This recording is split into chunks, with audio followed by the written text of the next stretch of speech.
मंत्रा face wash, ये कोई cosmetic नहीं, आयुर्वेदिक औषधि है। अंकिता भंडारी हत्याकांड को लेकर गरमाई सियासत। न्याय की मांग को लेकर कांग्रेस ने कई क्षेत्रों में निकाली रैली। नेता प्रतिपक्ष के नेतृत्व में किया गया प्रदर्शन। खाली हुई भूमि की सर्वे रिपोर्ट सुप्रीम कोर्ट को सौंपेगा वन विभाग। 2866 एकड़ वन भूमि के अवैध कब्जों पर सख्त रुख अपनाया था सुप्रीम कोर्ट। मैदानी स्तर पर सर्वे जारी। कूड़ा जलाने की घटना को रोकने के लिए एक्शन मोड में नगर निगम शहर के विभिन्न क्षेत्रों में की छापेमारी। कूड़ा जलाने वालों के खिलाफ चालानी कार्रवाई।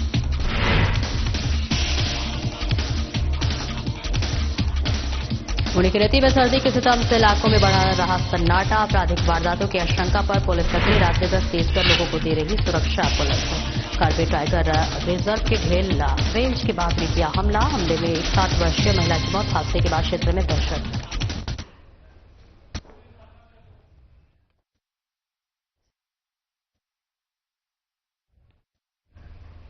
नमस्कार, स्वागत है आपका। मैं हूं आपके साथ सपना दीपक उद्देश्य। बुलेटिन का आगाज करेंगे।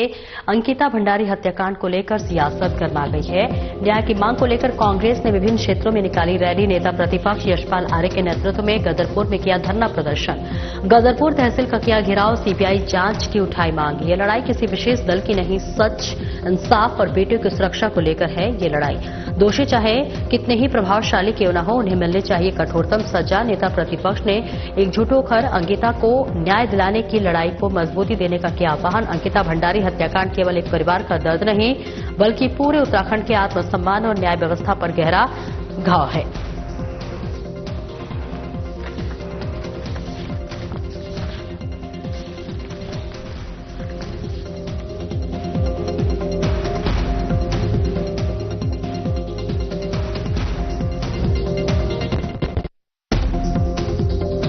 वीआईपी है, आखिर वो वीआईपी कौन है, इसके लिए साक्ष्य भी सबूत भी सबके सामने है। सरकार हमसे सवाल कर रही है कि सबूत पेश कीजिए।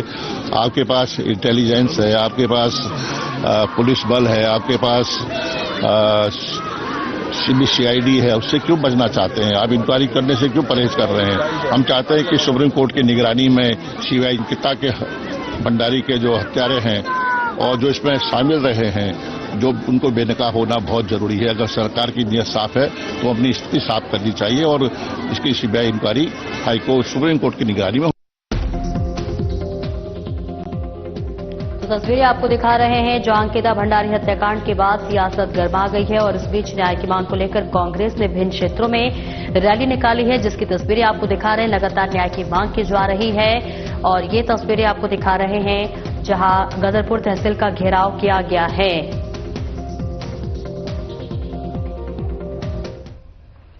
और आगे बढ़ेंगे। मुख्यमंत्री पुष्कर सिंह धामी और कृषि मंत्री गणेश जोशी ने उत्तराखंड माल्टा महोत्सव में की शिरकत। कार्यक्रम में गीता धामी भी उपस्थित है। आइए अब आपको सीधे लिए चलते हैं राजकीय उद्यान सर्किट हाउस गढ़ी कैंट देहरादून, जहां सीएम पुष्कर सिंह धामी और कृषि मंत्री गणेश जोशी माल्टा महोत्सव में उपस्थित किसानों को संबोधित कर रहे हैं।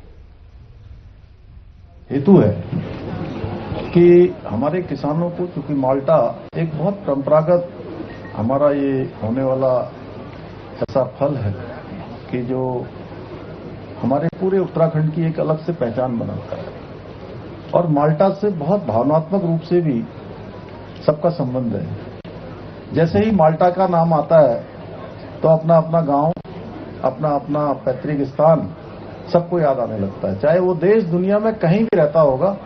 जब भी हम माल्टा की बात करते हैं, ऐसा है ना काम, तो माल्टा की पहचान हमारे सामने आ जाती है और माल्टा महोत्सव के माध्यम से भी हमारे किसानों को एक अलग से पहचान मिले, उनको एक अच्छा बाजार मिले, इसके निमित्त ये किया जा रहा है। और विशेषज्ञों से भी तकनीकी मार्गदर्शन लेकर उसका आज यहाँ पर सजीव रूप से प्रदर्शन किया गया है। बहुत सारे हमारे माल्टा के द्वारा जो उत्पाद बनाए जा रहे हैं उनको भी आज बहुत बड़ी पहचान पूरी देश के अंदर, दुनिया के अंदर मिल रही है। और उत्तराखंड का जिस प्रकार का हमारा भौगोलिक परिवेश है, यहाँ का जिस प्रकार की जलवायु है और ऊंचे ऊंचे हिमालय है। मैं अभी अपने पैतृक गांव में गया जो मेरा जन्म स्थान है, और नवंबर के महीने में मैंने देखा देहरादून से कहीं अधिक ज्यादा ठंड वहां पर थी। ऊंचा हिमालय वहां से दिखता है और परंपरागत रूप से माल्टा वहां पर मैं बहुत छोटा था तब से मुझे स्मरण है कि माल्टा स्वतः ही एक तरह से मतलब प्रकृति द्वारा प्रदत्त कहिए, भगवान के द्वारा प्रदत्त कहिए, बड़ी मात्रा में वहां पर माल्टा होता है। तो मैं एक गांव की बात नहीं कह रहा हूं, पूरे उत्तराखंड के अंदर इसके लिए हमारे यहाँ पर बहुत संभावनाएं हैं कि हम इस क्षेत्र में आगे कर सकते हैं। और इसमें इसको ये माल्टा हमारे लिए, राज्य की आर्थिकी के लिए भी, राज्य की समृद्धि के लिए भी।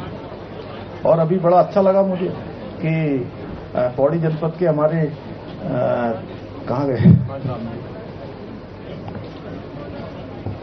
आपने कहा 72 साल की उम्र हो गई आपसे,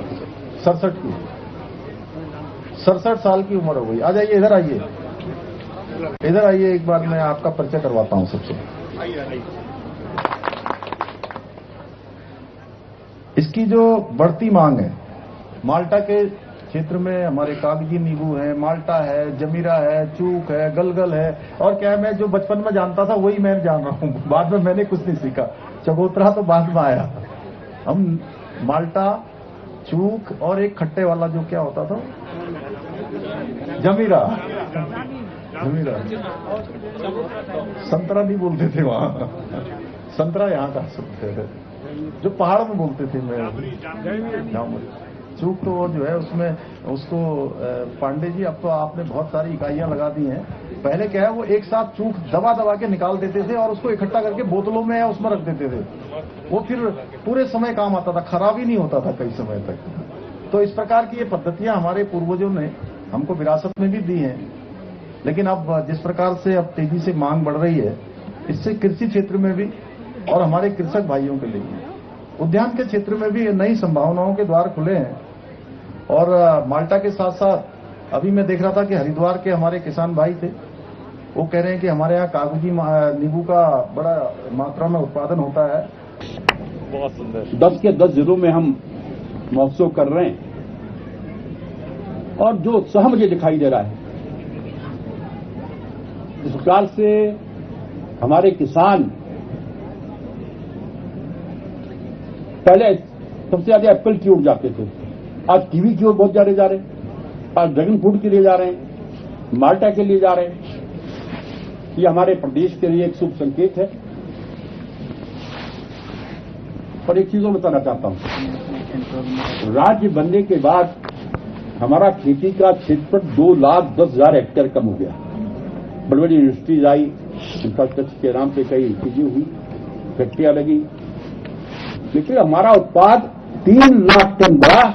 ये बात का संकेत है कि कृषि के क्षेत्र में माननीय मुख्यमंत्री के नेतृत्व में हमारे किसान, हमारे अधिकारी लगातार इसको आगे ले जाने का काम कर रहे हैं। और मैं आपको विश्वास दिलाता हूं, जो कुछ चाहे एप्पल की बात हो, चाहे कीवी की बात हो, चाहे ड्रैगन फ्रूट की बात हो, अभी हम सिंघाड़े की खेती भी यहां पर करने जा रहे हैं, मखाने की खेती यहां पर करने जा रहे हैं। हम कैश क्रॉप पर जा रहे हैं ताकि किसानों को उसका अधिक से अधिक दाम मिले। और वो सब माननीय धामी जी के मार्गदर्शन नेतृत्व में हो रहा है। क्योंकि जब जब भी हमने कोई स्कीम, कोई योजना तो लेकर आपसे अनुरोध किया, वो मांग पूरी हुई है। एक बार मैं दिल की गहराइयों से आपका यहां पर समय देने के लिए अभिनंदन करता हूं, स्वागत करता हूं। और जो आपने माल्टा मिशन की बात की, तो मेरी पूरी आप तो मेरा निवेदन है कि नेक्स्ट कैबिनेट में ये आएगी तो।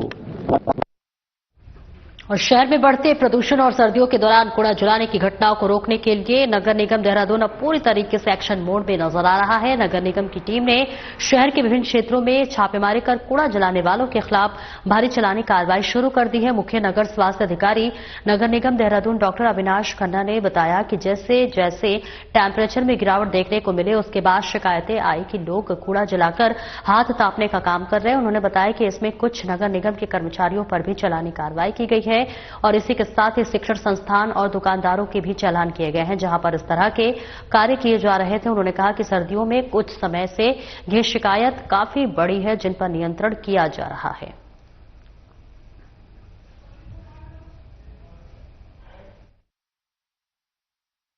शहर के अंदर? देखिए, पिछले दिनों काफी जैसे जैसे थोड़ी सी टेम्परेचर काफी गिरा है, उसके संदर्भ में अवगत कराना चाहूंगा कि कई जगहों पे जो है शिकायतें मिल रही थी कि कूड़ा खुले में जला के लोग जो है उसका इस्तेमाल जो है हाथ सेकने में, तापने में लगा रहे हैं। तो ऐसे कई हमारे कर्मचारी भी पाए गए, पकड़े गए, जिनके की सुबह की पारी में देखा गया कि वे लोग खुद ही स्वयं कूड़े में आग लगा रहे थे। तो उनके विरुद्ध भी चालानी कार्रवाई करी गई है, 500 के चालान नीचे करे गए। साथ ही साथ कुछ हमारे शिक्षण संस्थाएं जैसे वेलहम्स गर्ल्स स्कूल है, उनके ऊपर भी 10,000 रुपए की कार्रवाई की गई है, ताकि वे लोग जो है खुले में अपने यहाँ जो पत्ते और जो ग्रीन वेस्ट था उसका न जलाएं। और साथ ही साथ कई दुकानदार ऐसे जिन्होंने अपनी दुकानों के आगे जो है इसके संदर्भ में आग लगाई भी थी कचरे पे, उनके विरुद्ध भी चालानी कार्रवाई की जा रही है। जैसे जैसे अभी ठंड बढ़ी तो इसमें जो है इन घटनाओं की संख्या जो है काफी बढ़ी है, जिसपे कि नियंत्रण किया जा रहा है। और कार्बन टाइगर रिजर्व के अंतर्गत ढेला रेंज के सावंदे गांव में बाघ के हमले से एक 60 वर्षीय महिला की मौत हो गई। हादसे के बाद क्षेत्र में दहशत का माहौल है। मृतका सुखिया अपने अन्य साथी महिलाओं के साथ घर के पास जंगल में लकड़ी लेने के लिए गई हुई थी। इस दौरान घात लगाए बैठे बाघ ने अचानक उस पर हमला कर दिया। प्रत्यक्षदर्शियों ने बताया कि बाघ महिला को पकड़कर घने जंगल की ओर घसीटता हुआ ले गया। महिला की चीख पुकार सुनकर आसपास के ग्रामीण मौके पर पहुंचे, लेकिन तब तक बाघ महिला को जंगल के भीतर काफी दूर ले जा चुका था। सूचना मिलने पर कॉर्बेट टाइगर रिजर्व के निदेशक डॉक्टर साकेत वडोला वन विभाग की टीम के साथ मौके पर पहुंचे और तत्काल सर्च ऑपरेशन शुरू किया। काफी प्रयासों के बाद वनकर्मियों ने महिला का शव जंगल के अंदर से बरामद किया। घटना की गंभीरता को देखते हुए एसएसपी मंजुनाथ टीसी ने मौके पर पहुंचे। उन्होंने बताया कि सूचना मिलने पर ग्रामीण हथियारों, लाठी डंडों और तलवारों के साथ मौके पर पहुंच रहे थे, जिन्हें तत्काल रोका गया। उन्होंने बताया कि एसएचओ रामनगर और अन्य पुलिस बल को तुरंत मौके पर बुलाया गया और वन विभाग के साथ संयुक्त टीम बनाकर महिला का शव जंगल के अंदर से रिकवर किया गया। कार्बेट प्रशासन ने एहतियातन क्षेत्र में अतिरिक्त वन कर्मियों की तैनाती की गई है। साथ ही आसपास के इलाकों में गश्त बढ़ा दी गई है ताकि बाघ की गतिविधियों पर लगातार नजर रखी जा सके।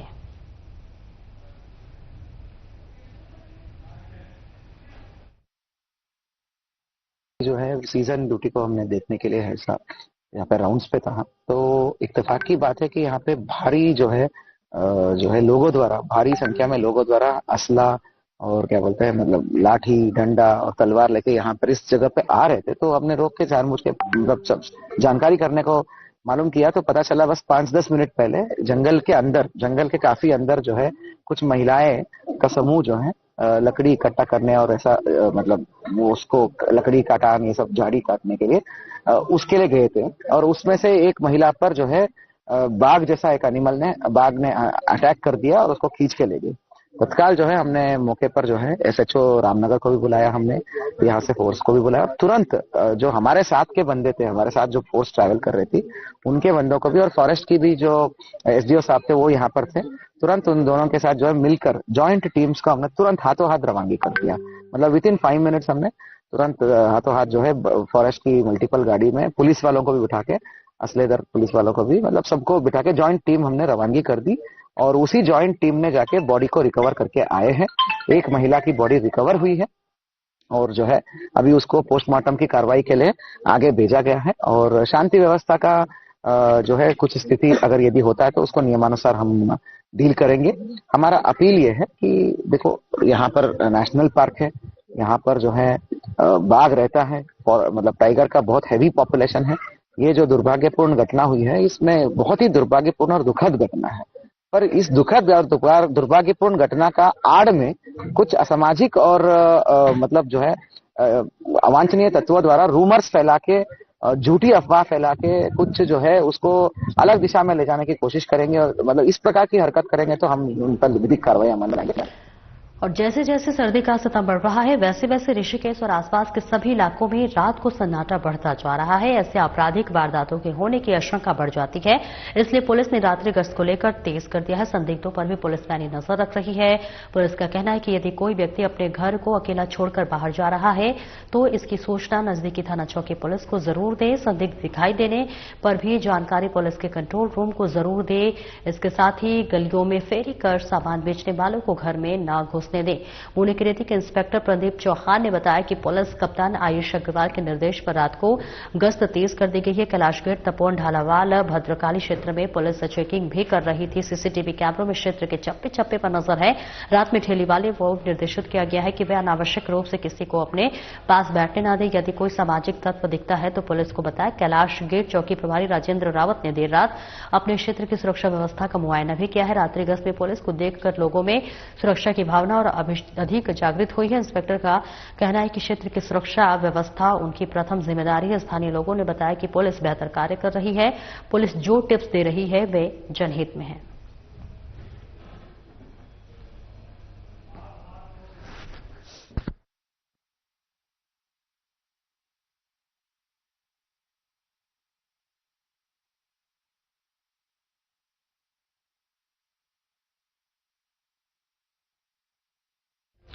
और आगे बढ़ेंगे, जहां रंजिश के चलते एक दुकान में आग लगा दी गई। फायर ब्रिगेड के जरिए आग पर हालांकि काबू पाया गया और जो आग लगी की घटना है वो सीसीटीवी में कैद हो गई। जी हां, आपको बताते चले कि ऋषिकेश एम्स पुलिस चौकी क्षेत्र अंतर्गत शिवाजी नगर की एक कॉस्मेटिक दुकान में आग लग गई। आग लगने से क्षेत्र में हड़कंप मच गया। सूचना मिलते ही फायर ब्रिगेड की टीम मौके पर पहुंची। कड़ी मशक्कत के बाद फायर कर्मियों ने आग पर काबू पाया। प्रथम दृष्टि रंजिश की वजह से दुकान में आग लगाए जाने की जानकारी मिल रही है, जिसकी सीसीटीवी फुटेज क्षेत्रीय पार्षद सुरेंद्र सिंह नेगी ने सोशल मीडिया पर वायरल किया। हालांकि फायर विभाग का कहना है कि ये जांच के बाद ही आग लगने के स्पष्ट कारण बताए जाएंगे। फायर अधिकारी सुनील तिवारी ने बताया है कि आग लगने की घटना बीती रात करीब 12:30 बजे की है। जब स्थानीय लोगों की सूचना पर फायर ब्रिगेड की टीम मौके पर पहुंची तो देखा कि कॉस्मेटिक की दुकान में आग लगी हुई है। फायर कर्मियों ने किसी तरह पानी डालकर आग को बुझाया। लोगों से पूछताछ भी की। इस दौरान कॉस्मेटिक दुकान के संचालक ने बताया कि आग लगी नहीं है बल्कि लगाई गई है। पार्षद सुरेंद्र सिंह नेगी ने बताया कि दुकान स्वामी के रिश्तेदार ने रंजिश की वजह से दुकान में आग लगाई गई है, जिसकी वीडियो सीसीटीवी में कैद हुई है। घटना में हजारों रुपए का सामान जलकर राख हो गया है। फिलहाल मामले में पुलिस के पास कार्रवाई लेकर कोई भी शिकायत नहीं पहुंची है। पुलिस का कहना है कि शिकायत मिलती है तो कार्रवाई की जाएगी।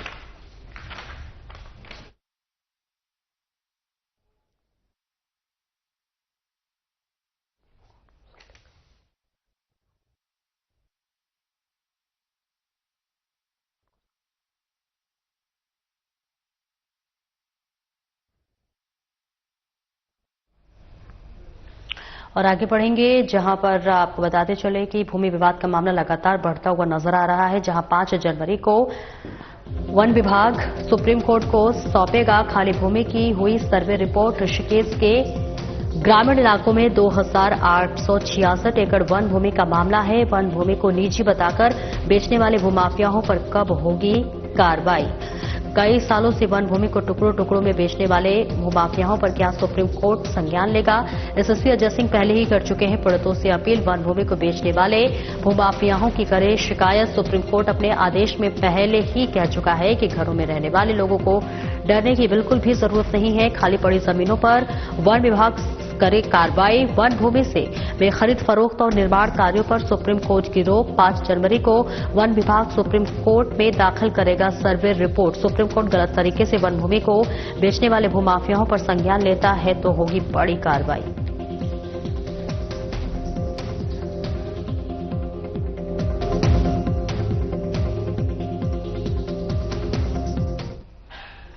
और इस खबर पर ज्यादा जानकारी के लिए उत्तराखंड से हमारे ब्यूरो चीफ कमल शर्मा हमारे साथ जुड़ रहे हैं। कमल, देखिए 5 जनवरी को वन विभाग सुप्रीम कोर्ट में रिपोर्ट दाखिल करेगा। क्या लगता है सुप्रीम कोर्ट क्या कुछ फैसला सुना सकती है?